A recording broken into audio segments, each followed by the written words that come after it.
Hola, ¿cómo están? Esta es la clase número 4 del curso Diseño de Espacio Público y en esta oportunidad les vamos a conversar sobre las características de los peatones y los ciclistas, hablando también de comportamiento. Así que la clase hoy día se va a tratar de estos tres temas que vamos a desglosar acá. Primero vamos a partir por esto del espacio personal, cómo ese espacio personal se puede ver invadido por otros peatones que están alrededor o ciclistas en este caso.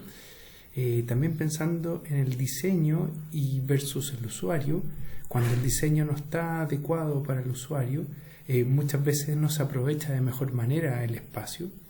Y por último, la información versus datos. Es muy importante cómo le entregamos información al usuario desde el punto de vista si el peatón necesita trasladarse hacia un lugar más seguro o el ciclista necesita cambiar de ruta. Entonces, ¿qué mapa le estamos dando? ¿Qué tipo de información le estamos apoyando para elegir el mejor traslado? Partamos por el primer tema. El espacio personal. Este es un súper tema, especialmente pensando en lo que está pasando hoy día, y tiene que ver con cómo nosotros vamos viendo la interacción con otras personas que muchas veces son desconocidos. Entonces les pido un poco también de atención a este video. Ojalá ustedes puedan verlo en casa, puedan meterse a ese link, y se trata justamente de cómo la gente reacciona cuando un extraño, una persona desconocida, se acerca. Y uno va viendo cómo la gente cambia de trayectoria, se pone incómoda, reacciona diferente. Hay algunos que reaccionan un poquito más tranquilos, ¿cierto? Otros se enojan, otros cambian de ruta. Entonces, ¿cómo se ve afectado esa trayectoria? ¿Cómo se ve afectado ese espacio personal? Y eso se da principalmente porque nosotros, como peatones, ¿cierto?, estamos representados de alguna manera como una elipse, en el sentido de que nosotros tenemos una profundidad, ¿cierto?, de cuerpo y una distancia, ¿cierto?, entre hombros.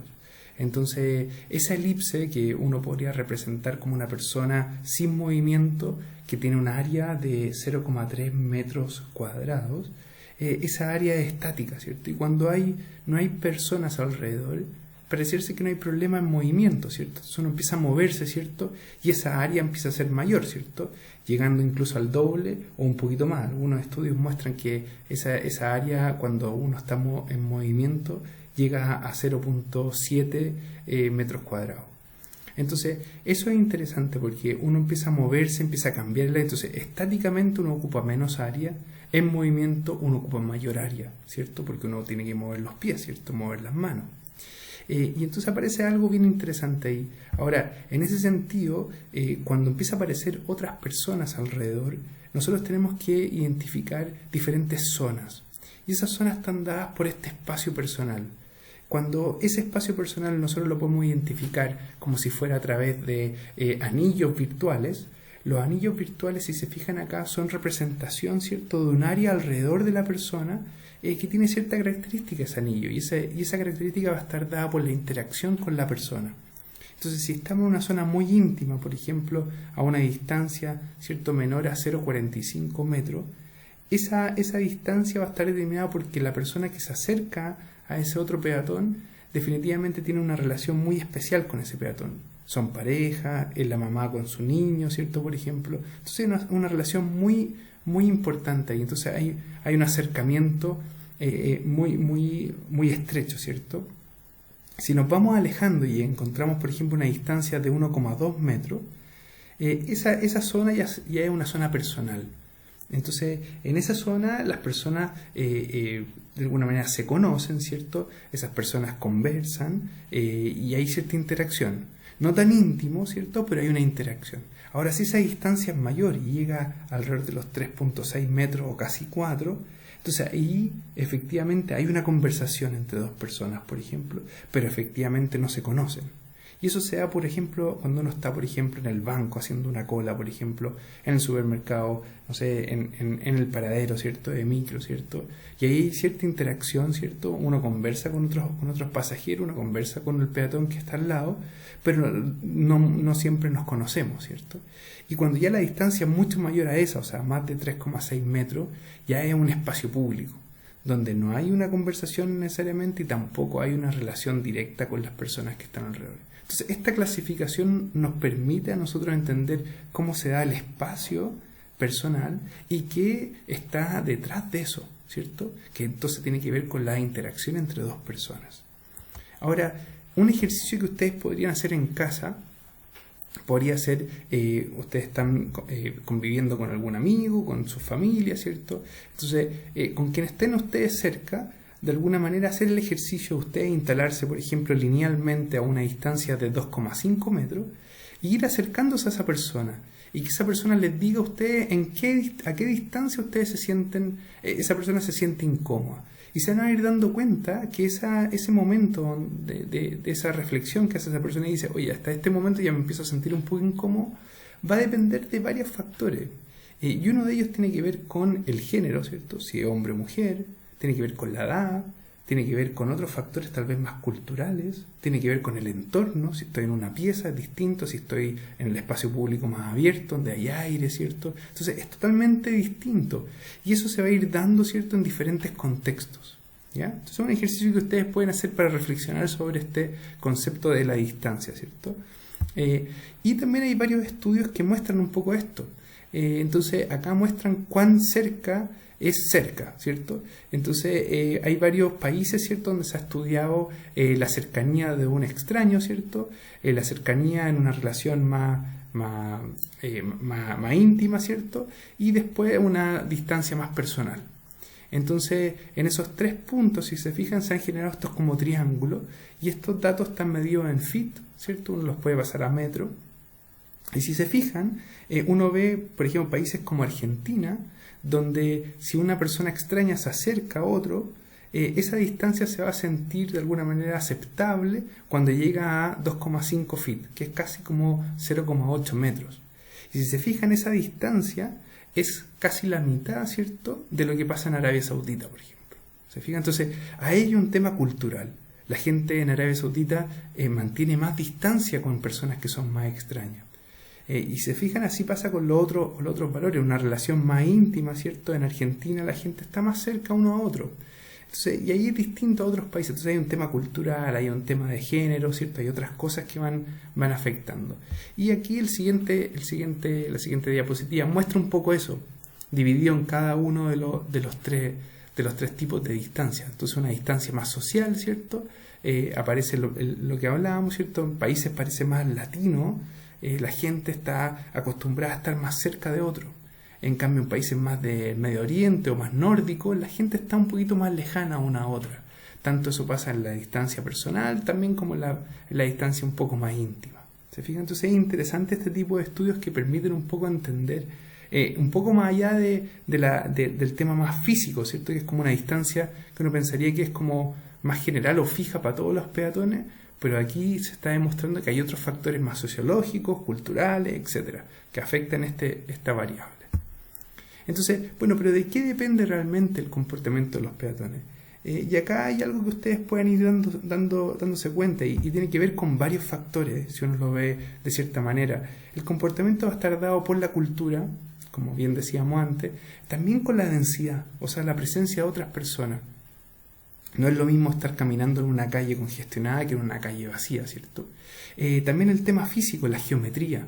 No es lo mismo estar caminando por calles donde hay mucho recoveco, donde hay esquinas, ¿cierto? Es distinto, ¿cierto? Y hay un tema de información, los anuncios. ¿Dónde están los mapas de información? ¿Para dónde voy? ¿Cuál es el siguiente paso? Eso ayuda mucho también a entender el comportamiento de los peatones. Y finalmente el clima. Entonces, obviamente es distinto si uno está bajo la lluvia o bajo el calor, ¿cierto? Entonces es distinto el comportamiento de la gente cuando está bajo el paradero, ¿cierto? Se aglomera cuando hay lluvia, ¿cierto? Cuando hay calor es distinto, ¿cierto? Entonces eso va cambiando un poco el comportamiento. Y esto es una simplificación, ¿cierto? Hay otros factores que ustedes también van a encontrar. Entonces aquí les quiero mostrar 3 videos que hablan un poco de ciertos fenómenos peatonales y tienen que ver con lo que estamos hablando antes, ¿cierto? El primer video muestra el concepto lower is faster y tiene que ver con que muchas veces el movimiento un poquito más ordenado genera al final menor tiempo de evacuación, por ejemplo. Y eso se da porque la gente se ordena, se forma una fila, ¿cierto? Se evita que el cuello de botella, ¿cierto? O justamente la puerta, por ejemplo, se bloquee. Entonces eso genera de repente una mejor filtración de peatones, en fin. Y también hay otros videos que muestro acá el cuello de botella en sí mismo, donde no todo el espacio es ocupado, ¿cierto? Hay esquinas que no se usan, ¿cierto? Y por último el tema del pasillo. hay un ordenamiento de flujos cuando dos flujos se encuentran en direcciones opuestas. La gente va buscando la ruta del menor esfuerzo, ¿cierto? Entonces yo me voy justo detrás del peatón que va delante mío, ¿cierto? Y voy generando una fila, ¿cierto? Entonces el peatón que va delante mío va rompiendo filas, por decirlo así, ¿cierto? Y va evitando el choque con otros que van en contra de la dirección, y así yo me voy yendo en un menor esfuerzo detrás de esa persona. ¿Se fijan? Entonces, ese concepto es bien interesante y se da especialmente en altas densidades, por ejemplo, más de 2 peatones por metro cuadrado.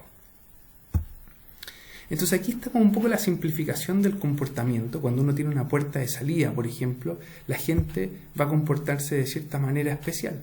Hay esquinas que no se ocupan, ¿cierto?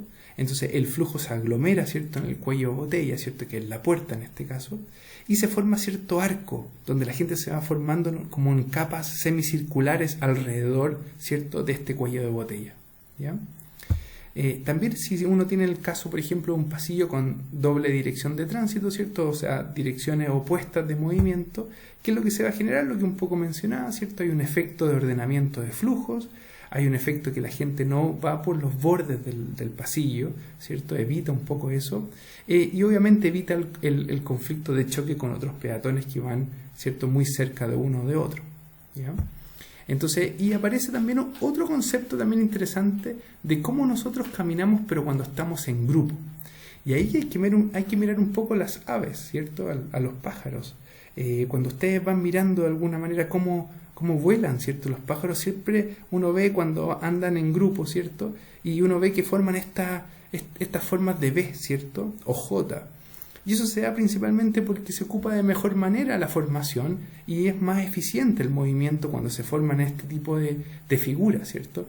Y algo muy parecido nos pasa a nosotros cuando andamos caminando, ¿cierto?, con 3, 4 o 5 personas, ¿cierto? Y vamos generando cierta forma donde algunos se van quedando más atrás, ¿cierto?, para tener menos roce con otros peatones que van alrededor o van en dirección opuesta, ¿cierto? Se va generando cierta forma del grupo que es muy parecido a las aves. Entonces les pido ahí que revisen este video bien interesante y hablo un poco también de esto, ¿cierto? Y que nosotros también lo podemos considerar. Y hasta ahora, bueno, he hablado principalmente de peatones, pero ¿qué pasa con los ciclistas? También acá hay un video re interesante y que habla del concepto Safety in Numbers. Y tiene que ver con que a mayor cantidad de ciclistas, más seguro es el espacio vial para ellos. Y eso se da principalmente porque los vehículos, el resto de los vehículos, me refiero como los autos, ¿cierto?, los buses, en fin, son los intrusos, ¿cierto?, en este espacio vial ocupado principalmente por ciclistas. Entonces, de esta manera se genera una masa crítica donde el ciclista se siente parte del espacio, se apropia del espacio y se siente dueño de ese espacio. Entonces se siente mucho más seguro, ¿ya? Entonces ahí los invito a ver un poco qué es lo que pasa con estas marchas que se hacen o convocatorias de ciclistas, ¿cierto? Algunos martes, ¿cierto?, de cada mes, ¿cierto?, donde están los furiosos ciclistas y otras agrupaciones súper importantes ahí que de alguna manera generan estas instancias donde se producen estos fenómenos. Y en ese sentido, bueno, ¿cuánto espacio ocupa un ciclista? Y es importante ir revisando ya de a poco los manuales, ¿cierto?, de diseño, ¿cierto? Y acá aparece cuánto ocupa. Uno ve que el ancho, ¿cierto?, de un ciclista es alrededor de casi 0,8 metros, ¿cierto? Y es importante no olvidar, ¿cierto?, el tema de la señalización lateral, ¿cierto? Cuando hay, por ejemplo, letreros, estos tienen que estar al menos 0,3 metros de distancia de la ciclovía. Para evitar golpes, ¿cierto? Y también no olvidar la altura libre, que tiene que ser al menos 2,5 metros. O sea, un ciclista montado, ¿cierto?, en esta bicicleta va a ser un poco más alto, ¿cierto? Entonces tenemos que considerar esos 2,5 metros como altura libre, ¿ya? En ese sentido, ¿cuánto espacio ocupa una persona andando en diferentes medios de transporte? Y aquí aparece un esquema bien interesante, donde, por ejemplo, el ciclista ocupa 4,5 metros cuadrados por persona, ¿ya? Ahora, si ese peatón uno lo mira pensando que va a caminar, bueno, es 0,8 metros cuadrados por persona, ¿ya?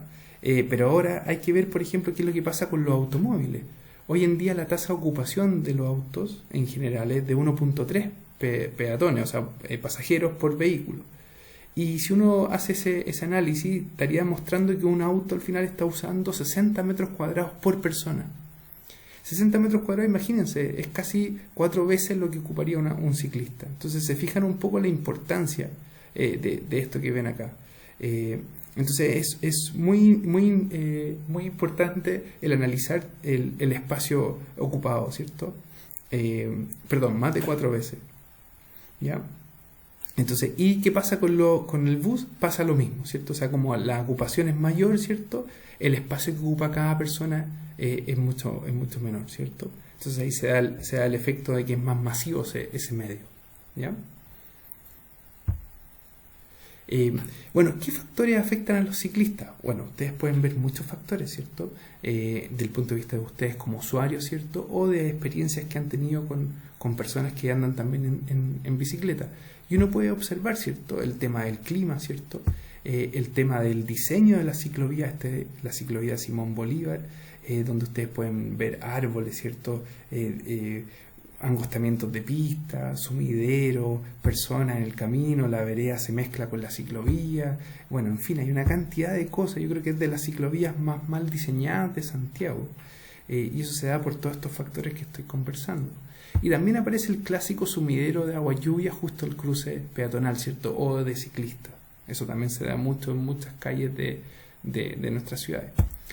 Ahora, bueno, hacíamos un pequeño break de la clase y continuábamos con el siguiente tema, que es diseño versus usuario. Esta típica discusión que se genera comúnmente, ¿cierto? Donde pareciera ser que los diseñadores tienen una lógica que va distinta al usuario. El usuario siempre va a buscar el esfuerzo mínimo, ¿cierto? Porque tiene una energía, ¿cierto?, que gastar para poder lograr caminar o andar en bicicleta. Y obviamente quiere minimizar esa energía, ¿cierto?, empleada. Entonces, de alguna manera aquí vemos en esta foto lo típico que pasa. La gente busca las rutas más directas, ¿cierto?, con el menos esfuerzo, y muchas veces el diseño va por el lado contrario. Y aquí también vemos otro ejemplo. Entonces le echamos la culpa al usuario y decimos, no, es que el usuario no respeta el diseño, pero pareciera ser que el diseño no va acorde al usuario. O sea, estamos diseñando no para el usuario, estamos forzándolo a una caminata súper compleja de tratar de entender por dónde va, no cabe, el ancho no es adecuado, tiene que hacer unos giros de 90 grados, cuando resulta que de forma diagonal me voy por fuera y es mucho más fácil. ¿Se fijan? Entonces es importante estar alineado con eso. A nivel de ciclistas pasa lo mismo. Este es el caso de Pocuro. En la ciclovía Pocuro tiene una continuidad, ¿cierto?, de ciclovía que no responde, ¿cierto?, a esta lógica, y el diseño de alguna manera generaba que el ciclista tuviera que doblar, ir un poco hacia el interior, ¿cierto?, del parque y después cruzar un poquito más allá, y el peatón de alguna manera tenía la preferencia donde estaba el ciclista, algo que no tenía mucho sentido.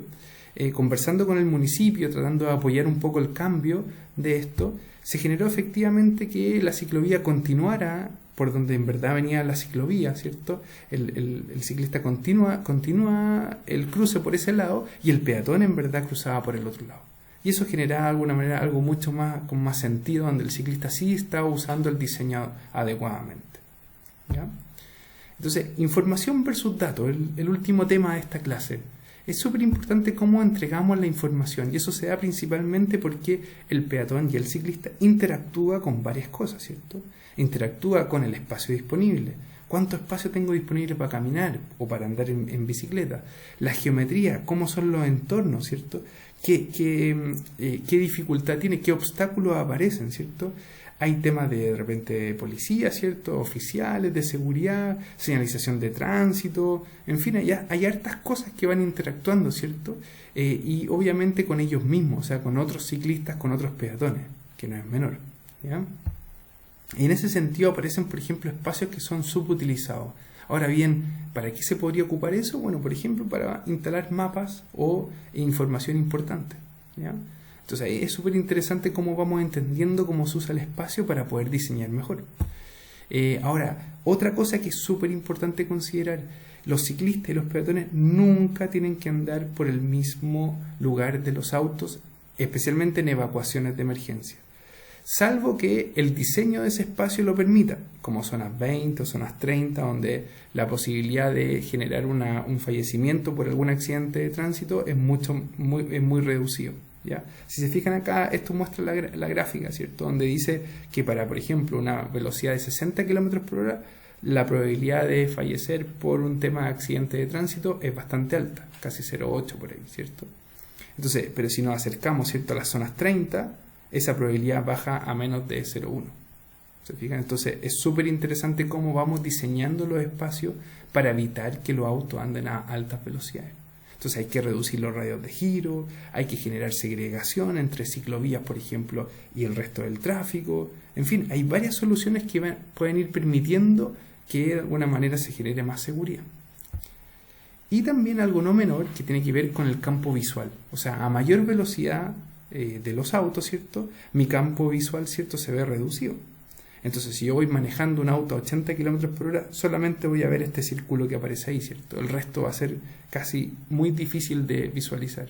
Pero imagínense la diferencia cuando voy a 20 km por hora. Mi campo visual aumenta mucho. Entonces, si se fijan, entonces ahí la pregunta es, claro, ¿para qué tipo de velocidad de diseño estoy diseñando la vialidad, ¿cierto? El espacio público, en definitiva, ¿cierto? Y también es importante cómo muestra la señalización. La señalización tiene que ser clara, tiene que ser visible, tanto para los peatones como para los ciclistas. ¿Dónde lo ubico, cierto? Tiene que ver con el campo de visión, ¿cierto? Entonces voy a ver la altura, el enfoque, ¿cierto? La ruta, para dónde va el peatón, para dónde va el ciclista, seguir la ruta que viene después, ¿cierto? Que viene después es súper importante, porque yo cuando llego a un lugar digo, ya, ¿y ahora qué? ¿Para dónde me dirijo? Cuando estoy en una ciclovía, si se fijan, es muy poco probable acá en Santiago que exista un mapa que te diga, mira, siga por acá y va a encontrar otra ciclovía. Es muy difícil eso. Entonces, eso es súper importante. La luz, que exista luminosidad, es súper importante. Es accesible. Hoy día hay que cumplir con la normativa de accesibilidad universal. El tamaño de las letras, el contraste, ¿cierto? Y el espacio que se deja alrededor para que los peatones y los ciclistas puedan de alguna manera entender esa señalización con claridad, con calma y que lo puedan después activar, ¿cierto? Puedan actuar sobre eso. En ese sentido, acá hay ejemplos, ¿cierto? Por ejemplo, una escalera, ¿cierto?, donde tiene que haber señalización cuando no hay luz, por ejemplo, cuando se corta la luz. Una evacuación de emergencia, ¿cierto? Una oficina no puede estar con muchos escombros como está acá, ¿cierto? Tiene que estar totalmente despejada. No puede haber obstáculos, ¿cierto? Es algo como muy obvio, ¿cierto? Pero en la práctica pasan estas cosas. Ejemplos de señalización, bueno, acá hay, por ejemplo, un caso de un aeropuerto, ¿cierto? Donde de alguna manera se muestra la buena señalización, ¿cierto? Donde se agrupan los colores, ¿cierto? Por tema, ¿cierto? Por tipo. Entonces, por ejemplo, todo lo que es transporte está señalizado de color amarillo, todo lo que tiene que ver con maletas, qué sé yo, está con un azul, lo que son baños está con otro color, está muy indicado, está a buena altura, ¿cierto? Toda la gente lo puede leer, se fijan, los contrastes están bien marcados, ¿cierto? Entonces se evita los colores blanco con amarillo, ¿cierto? Eso no tiene contraste. El negro con el amarillo sí, por ejemplo. El blanco con el negro sí. ¿Se fijan? Entonces hay un buen entendimiento en ese sentido. Señalización marcada en el suelo, esto se da mucho en los hospitales, ¿cierto? En las estaciones de metro, ¿cierto? En varios lugares de alta aglomeración. También se da cierta demarcación en otros lugares, ¿cierto? En andenes tanto de buses, ¿cierto? De paraderos de buses, como también de estaciones de metro o de trenes, ¿cierto? Que permite mejorar la espera de los peatones y la subida y bajada, ¿cierto?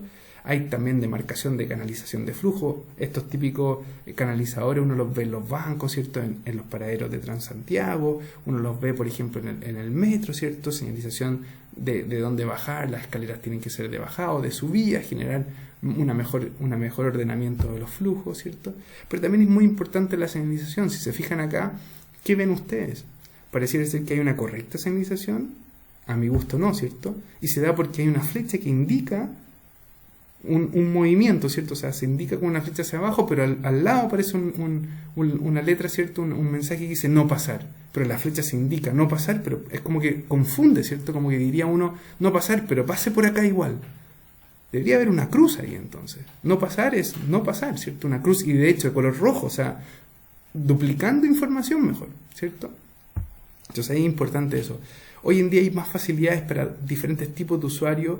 En aeropuertos, por ejemplo, o en otros lugares de aglomeración, están estas líneas especiales, ¿cierto?, para personas que van con familia, ¿cierto?, personas que tienen alguna discapacidad o alguna movilidad reducida. Entonces hay mucha información que ustedes tienen que ir incorporando para que las personas tomen la mejor ruta, ¿cierto?, la mejor información. Y todo eso va indicado en el suelo, va indicado en selección arriba, ¿cierto?, visualizarla adecuadamente, los contrastes, los colores, se fijan acá el blanco con el rosado, en fin, se fijan, hay mucha información adecuada. Acá la típica señalización, por ejemplo, esto en Concepción, donde te indican a dónde está el municipio, la intendencia, en fin, pero ahí también falta cuántos metros más, porque yo miro, digo municipalidad, pero ¿a cuántos metros más? Entonces hay mucha otra información que se puede ir agregando a este tipo de letrero que permite un mejor ordenamiento.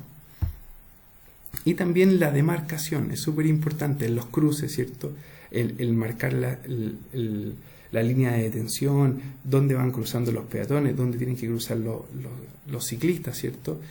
Acá hay cierta buena demarcación, ¿cierto? Por ejemplo en Pocuro, en la ciclovía Pocuro, pero falta más demarcación aún.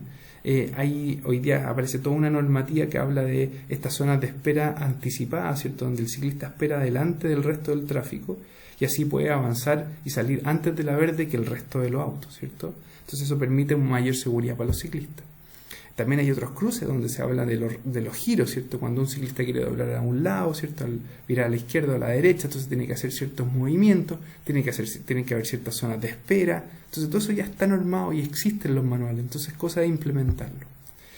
Ahora, esto es súper importante, esta es la típica situación que produce confusión, ¿cierto? De repente aparece información que, por más creativa que sea, lleva a la confusión. Entonces, es importante mencionar que datos no es lo mismo que información.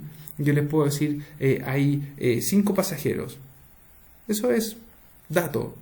Pero si yo te digo, hay 5 pasajeros esperando una línea de tensión, ¿cierto?, que eso va a generar una densidad mayor, eso ya le estoy dando más información, ¿se fijan? Le estoy poniendo más carne al asunto. Entonces, y hay un tema importante, que no siempre lo que vemos es lo que pensamos que es. Y en ese sentido hay un video re interesante que tiene que ver con la percepción. Se lo invito a ver un poco este video, que habla un poco justamente de eso. Y que muchas veces creemos algo que está pasando, pero en verdad en la práctica no lo es. Y eso pasa mucho con una foto que de repente tomamos, o de repente con alguna percepción de algo que creemos que es así, pero en definitiva no lo es. Entonces es muy importante eso de tenerlo en cuenta. Finalmente quiero concluir algunas cosas. Preguntarle a ustedes, ¿peatón y ciclista es lo mismo que auto? ¿De qué depende el comportamiento? Bueno, hacer una reflexión de eso, ¿cierto? Obviamente la respuesta es no, ¿cierto? Y el comportamiento depende de varias cosas, como lo vimos, físico, clima, personas, información, entre otras cosas, ¿cierto? Otro punto importante, ¿para quién debo diseñar? ¿Cómo debo diseñar el espacio público? Y en ese sentido, bueno, diseñar pensando en los usuarios, ¿cierto? O sea, este conflicto siempre de diseño versus usuario. Entonces aquí tenemos que pensar como usuarios. Tenemos que andar en bicicleta para poder en verdad entender cómo funciona una ciclovía, ¿cierto? Y después también cómo ponerle información, cómo usar los mapas. Y ahí está entonces siempre el mensaje de poner información clara, simple, guiar al usuario. La información es para guiar a las personas. Finalmente, lo que queremos transformar esta clase es en que ustedes al terminar de revisarla pueden hacer una tarea.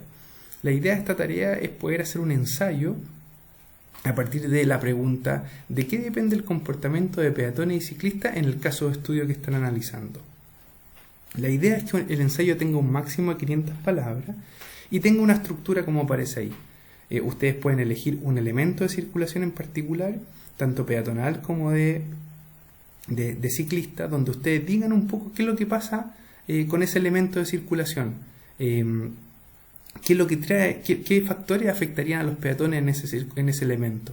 ¿Cómo afectan los ciclistas? ¿Cómo un mejor diseño podría favorecer el comportamiento a partir de lo que están estudiando? Y por último, hacer un cierre con una conclusión del ensayo.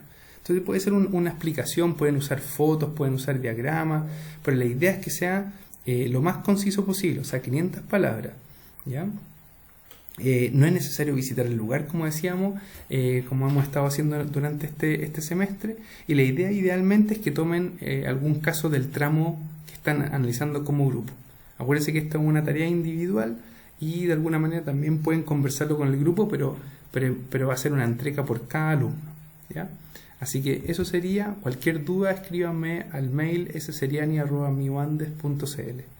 Muchas gracias y nos vemos en una próxima oportunidad.